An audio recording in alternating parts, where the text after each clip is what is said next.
C'è la notte che sarebbe quest'amorino che in mano ha una torcia spenta con la parte terminale ancora con la brace accesa, con un filo di fumo. E questo qui, secondo me, è una mitica presenza del fuoco all'interno del teatro.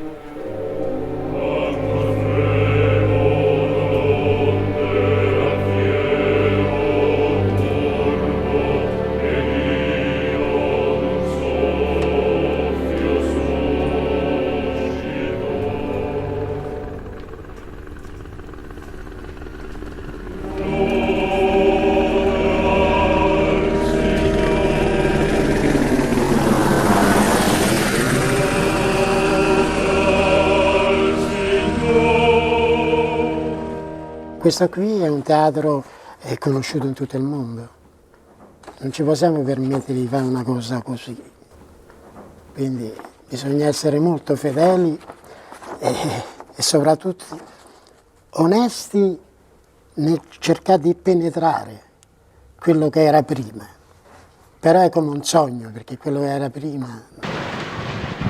E la tremenda visione m'impresse, fiamme sugli occhi, fiamme le spade, le ardenti punte. Molti sono gli incendi che hanno colpito questi teatri e a Venezia in particolare. Molti teatri hanno nel Settecento avuto fine con grandi incendi. La Fenice è uno dei teatri che, come altri, ha avuto la caratteristica, come altri ha subito degli incendi, ma ha avuto la caratteristica, come il suo nome dice, di risorgere dai suoi incendi. Il teatro La Fenice prese fuoco la prima volta nel 1835 e in un anno fu ricostruito, risorse. Perché avrebbe anche quella volta potuto bruciare la città intera. Per fortuna anche in quel caso crolla il tetto del teatro e quindi fa cammino e le fiamme vanno su e il fuoco non si espande nel quartiere circostante. Accorre l'esercito, la marina, suona la campana di San Marco, tutti i cittadini e il podestà, come nella seconda circostanza il sindaco, vanno a buttare secchi d'acqua, a fare la catena umana per cercare di spegnere l'incendio e del teatro si salvano i muri perimetrali.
Com'era e dov'era presuppone di avere l'originale e farlo uguale, cioè copiarlo. In realtà invece noi dobbiamo scoprire come era e interpretarlo.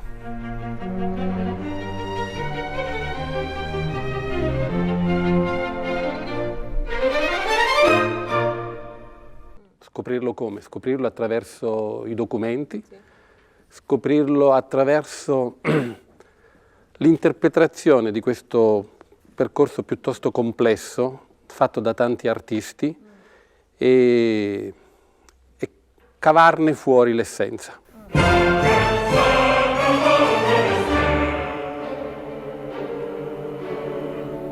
Questo è il famoso pezzettino che abbiamo ritrovato dopo lunghe ricerche nel nostro archivio, che è servito a mio nonno per proporre allora, negli anni 30, il colore esatto che doveva servire per il rifacimento delle poltrone del Teatro La Fenice.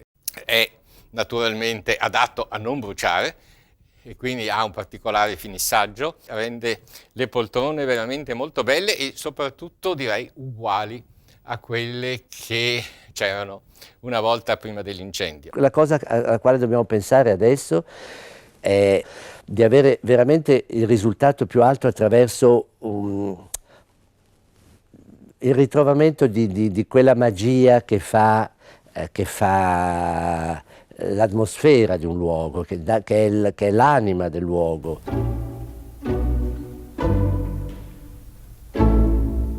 La perfetta acustica della Fenice, che era riconosciuta da tutti, della Fenice del Meduna appunto del 54, probabilmente si basava su un equilibrio straordinario, perché c'erano anche delle parti in forte aggetto, ma erano messe nella zona alta, nella lombarda, come la definisce l'ingegner Meduna, vale a dire nella fascia che sta subito sotto la volta del soffitto con il loggione.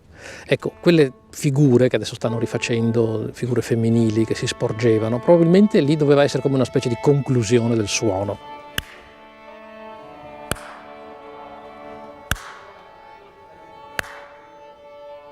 Completamente senza riflesso che disturbi, senza eco. Per il decori, questi sono rifatti come prima. Per esempio sono tutti elementi in legno, il palco reale per esempio tutto è fatto in legno massiccio, altri pezzi, tutte le decore molto utili per la distribuzione del suono, e questi sono rifatti tutto in cartapesta, in vecchia tradizione veneziana, e gli altri elementi sono fatto in gesso massiccio, anche quelle sculture che fa anche una diffusione ottima per il suono. Questo è molto utile per il suono al fine.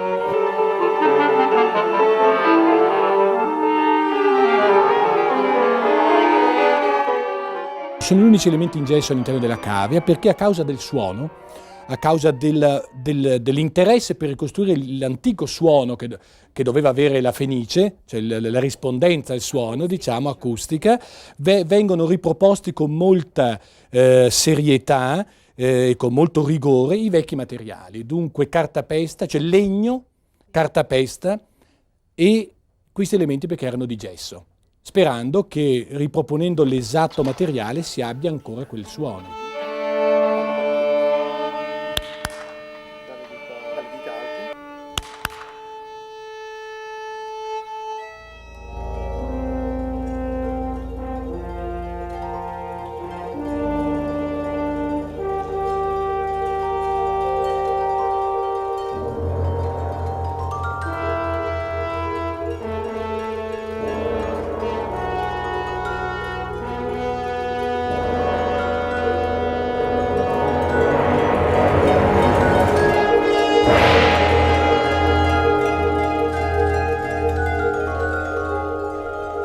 Sarà una bellezza, una nuova bellezza in questa Fenice ricopiata? Io, ripeto, avevo parteggiato per una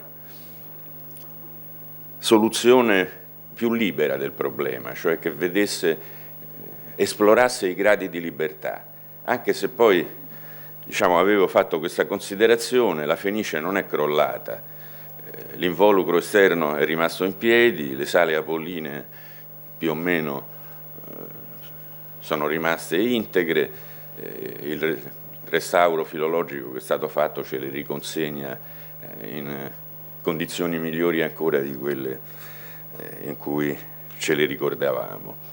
Quindi in sostanza chi avesse dovuto inventare un nuovo teatro avrebbe dovuto inventarlo all'interno di un perimetro definito, in uno spazio che probabilmente sarebbe stato appena sufficiente per un palcoscenico di un teatro moderno dotato di tutte le caratteristiche tecnologiche di un teatro moderno.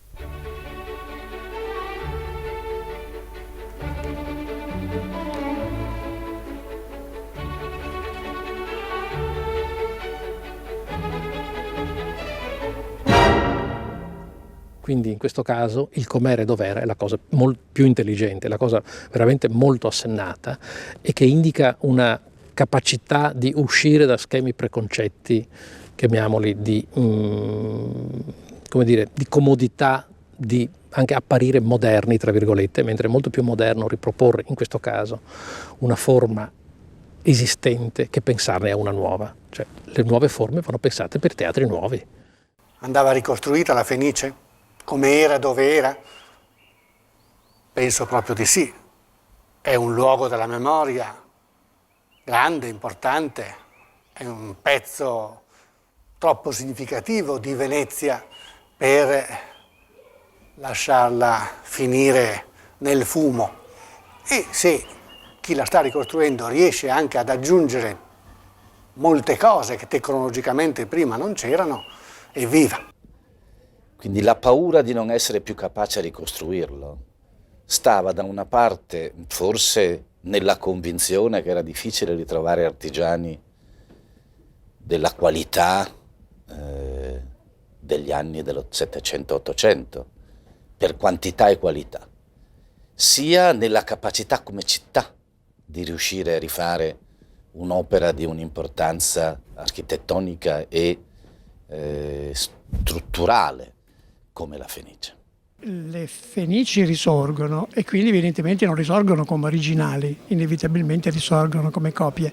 Bisogna distinguere però quale tipo di copia. Ci sono delle copie che sono eseguite a partire dai piani e il piano d'architettura permette una larga quantità di variazioni. È un po' come lo spartito di musica, che è nello stesso tempo la stessa musica, però ha esecuzioni molto diverse. C'è un altro tipo di copia, che è quello fatto sulle fotografie, cioè la copia identica.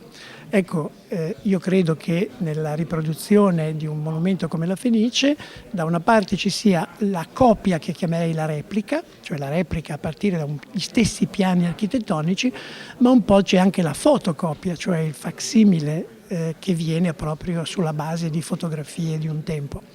Credo che la Fenice sia stata riprodotta così, in qualche modo una copia che è in parte una replica, in parte un facsimile. Com'era e dov'era si fa presto a dirlo, ma poi bisogna vedere com'era e dov'era, se prima dell'incendio o prima di tanti interventi anche sbrigativi che sono stati fatti.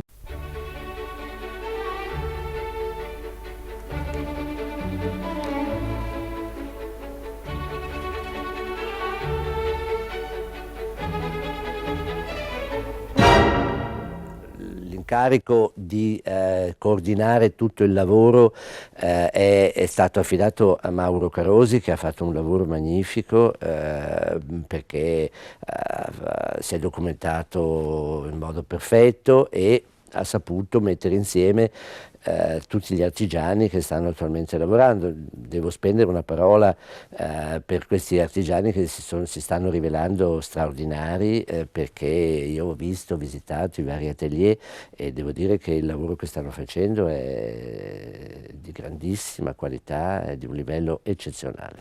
Questo è velluto di seta, quindi particolarmente prezioso, che abbiamo messo sul palco reale e sul arlecchino, cioè il contorno della scena e dello scenario, e che effettivamente fa un effetto molto importante e molto prezioso. Il percorso di tutti questi elementi che sono la cartapesta, come dicevamo, la pittura e la parte scultorea, in realtà ha richiesto l'organizzazione della realizzazione di tutto questo lavoro fuori la sede dello stesso teatro. Da queste fotografie noi abbiamo ricostruito tutto il lavoro sia di disegni che di sculture che mi compete, che è l'ornato modellato. Io mi occupo solamente dell'ornato modellato, cioè di tutto ciò che è a rilievo di tutta quanta la cavia.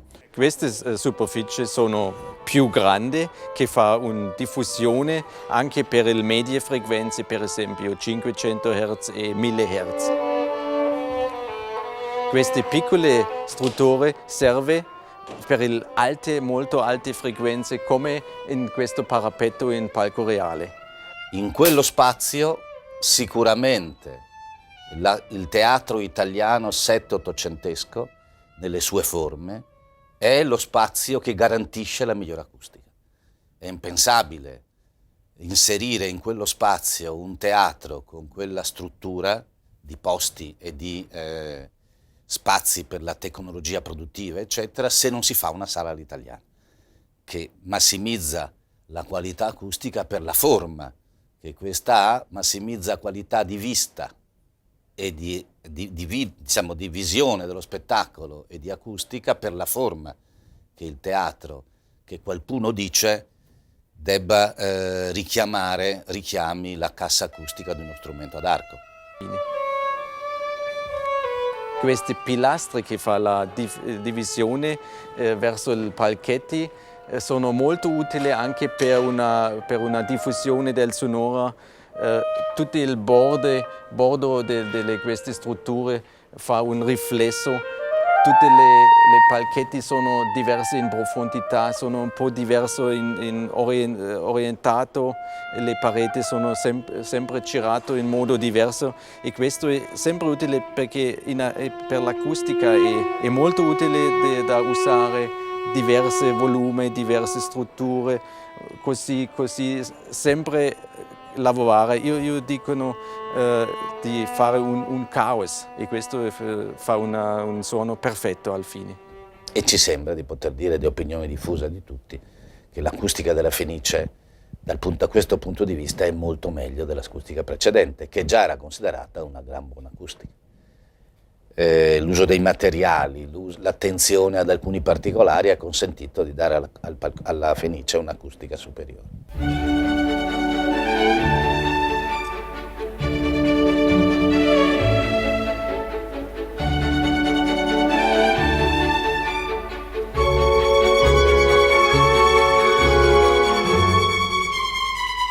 Tutto ciò che è nato dalle fotografie in realtà è sempre aberrato da quello che è l'obiettivo. Quindi abbiamo parti che si sono dilatate o parti che si sono schiacciate.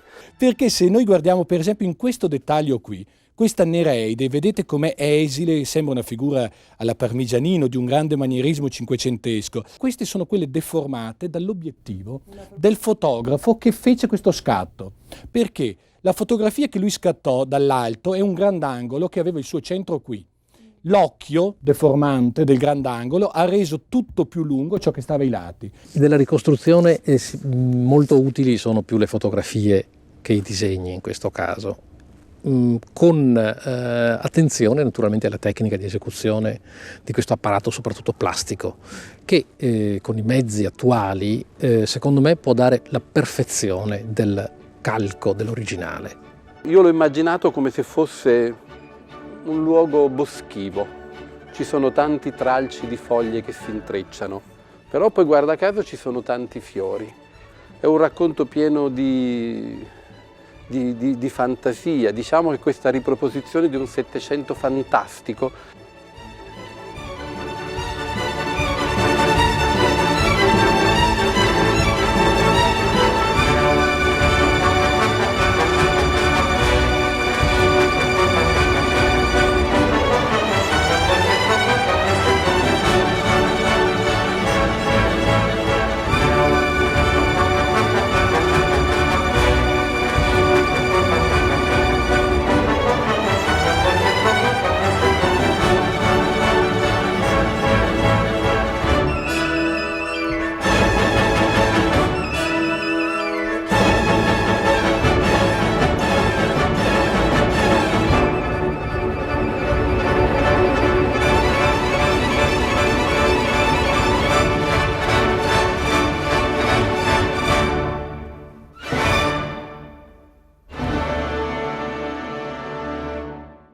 fra i dettagli, fra gli aneddoti ritrovati su questa parte superiore della volta, della rappresentazione di queste varie, le grazie, la musica, la danza, ci sono nella rappresentazione della musica queste due figure e il particolare era che l'abito di uno era rosso, l'altro era verde e il velo bianco.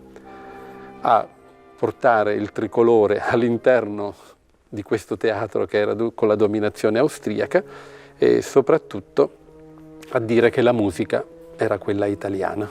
L'opera lirica, la musica italiana per eccellenza e il farsi della nazione e dello Stato nazionale.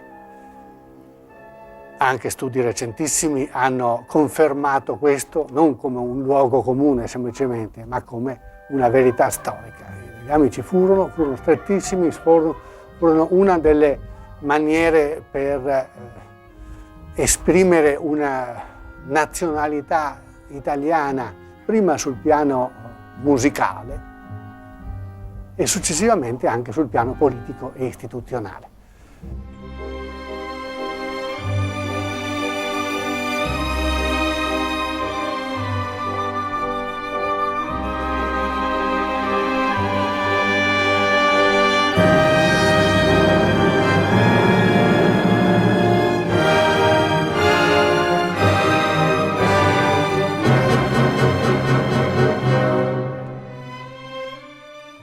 A metà del percorso sono prevaso da un certo coinvolgimento per quello che è il lavoro che sto facendo con tutti gli artigiani, per la gioia di poter vedere che in una società dove si perde sempre di più la capacità manuale, la sensibilità delle persone, questo non è ancora il deserto, ma c'è ancora qualcosa che sopravvive, mi dà la sensazione di veder ricomporre questo teatro. Certamente non ci si ritroveranno con gli stessi dettagli e le stesse polveri e lo stesso tempo che l'aveva rivestito. La troveranno certamente un attimo più splendente. Ma la cosa importante forse è che questa Fenice sarà la Fenice per le future generazioni.